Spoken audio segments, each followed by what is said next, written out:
A startling decision was made in the world of high-octane thrills and blistering speed. An announcement sent shockwaves through Formula One racing, an unpredictable twist on an adrenaline-pumped track. Lewis Hamilton, once synonymous with Mercedes' racing dominance, was cast aside in a surprising move by team boss Toto Wolff. The echoes of this stunning choice have rocked the circuits and the hearts of racing fanatics worldwide. The aura of Hamilton, the 7-time world champion, had suddenly dimmed in the Mercedes garage. But the story doesn't end here. Toto Wolff, the strategic mastermind of Mercedes, has a confession, a regret, a name that stirs up the winds of remorse in his eyes: Max Verstappen. Since the start of last season, Red Bull's F1 dominance has got people talking about how the rest of the group can catch up. 7-time world champ Lewis Hamilton has been urged by some to exit Mercedes if he is to determine another title, while Ferrari superstar Charles Leclerc recently discussed ambitions to one day contest in the 24 Hours of Le Mans. Even Verstappen is not resistant to the assumption. Despite the Dutchman powering towards a third consecutive Drivers' Championship, F1 stars cementing their legacy has been a topic of discussion over the past few days. And many feel that the Red Bull star would be best served by moving on in due course. British racing driver Richard Bradley considers that Max Verstappen is the kind of character to leave Red Bull and seek a new challenge in the future. The Le Mans star thinks that taking a team from a place of frustration and making them into title champions would help his case of being deemed the greatest F1 driver of all time. Bradley told On Track GP that Max will end up at Ferrari in a couple of years. He thinks it wouldn't surprise him, especially if he keeps winning titles and starts to get complacent, and people start saying, "Oh, is he the greatest of all time?" Max states he will do what Schumacher did. He will take Ferrari from not being in the position to succeed to make them world champions. The reason he thinks this is because Max is on the path to excellence. We can all see that. He's on a meteoric rise. Max is dominant at the minute, and he's had 2 world championships in the Red Bull. But we've never really seen him do what represents the true greats. Mercedes boss Toto Wolff and his Red Bull companion, Christian Horner, are not timid in firing shots at one another in the media. The most delinquent has come from Horner, who patronizingly said he will let Wolff concentrate on his issues at Mercedes, as Red Bull ruthlessly dominates in 2023. He meant that there's healthy competition, and it's good to have a rivalry in sport. Horner conveyed on the Pardon My Take podcast, "They did a lot of winning. They're a great crew, and now we're doing our thing and tending not to look behind and looking forward." He added, "It's not really about Toto.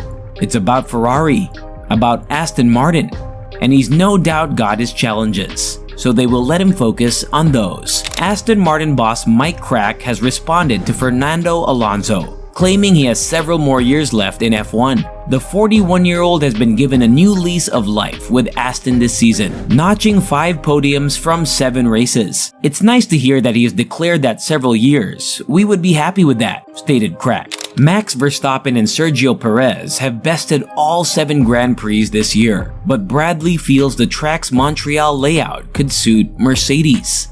Lando Norris has voiced out on his severe accident at the 2021 Sochi Grand Prix, which granted Lewis Hamilton a triumph. Norris led the race with only a few laps to go when rainfall pushed drivers to make a split-second judgment. The McLaren star opted to dwell on dry weather tires, which confirmed his downfall as the track evolved increasingly dangerous. Despite raging towards his first career win in F1, Norris ultimately settled down to P7 as Hamilton won. Sochi 21 was likely one of the toughest things to overcome, Norris described to the Sky Sports F1 podcast. Not simply because of what occurred, but also what was nearly achieved, so it relies on how things transpire. Former F1 world champ Nico Rosberg has honed out that talk about Max Verstappen's eventual retirement began during his fierce battle with Lewis Hamilton in 2021. Verstappen is en route to a 3rd straight Drivers' Championship, but he has made no mystery that he wants to compete in other forms of racing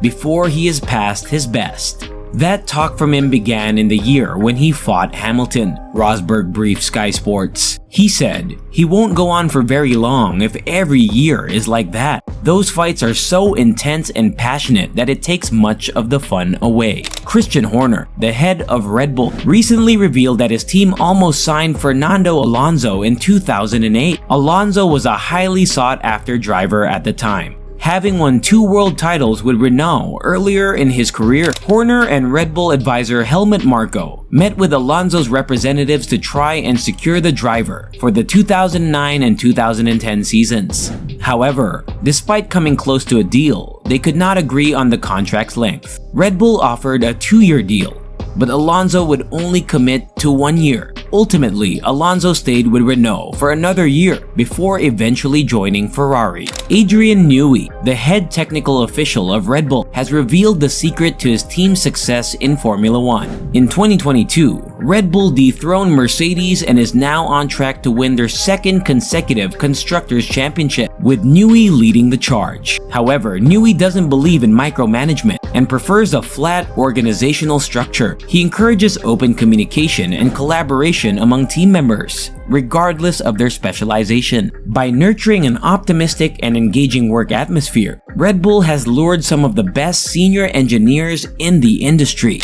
Lewis Hamilton has stated he was not the one who decided to abandon Mercedes' slim side pod design in favor of a similar approach to Red Bull. The new-look Mercedes has performed better after introducing upgrades in Monaco last month, but the team is still searching for a win in 2023. According to Hamilton, the team has been working on ideas with George Russell about why certain things look the way they do and whether they have tried new things. Mercedes boss Toto Wolff has insisted that he fully expects their Constructors' Championship rivals to put up a tougher fight than in Spain when F1 returns at this weekend's Canadian Grand Prix. "We must manage our expectations," said Wolff.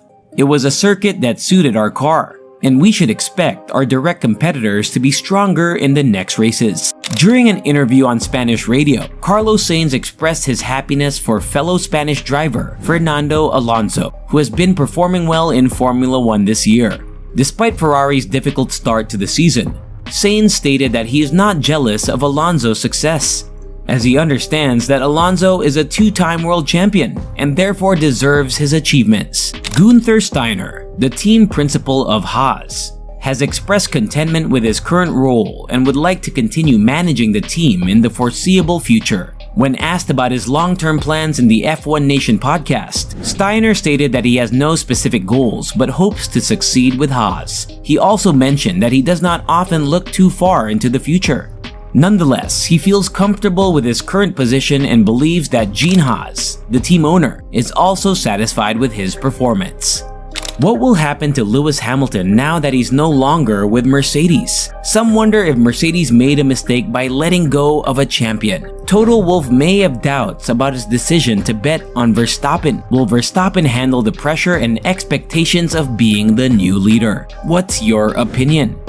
Do you think Verstappen can fill Hamilton's shoes? Or will Mercedes regret their decision? Is this a new beginning or the end of an era? Farewell for now.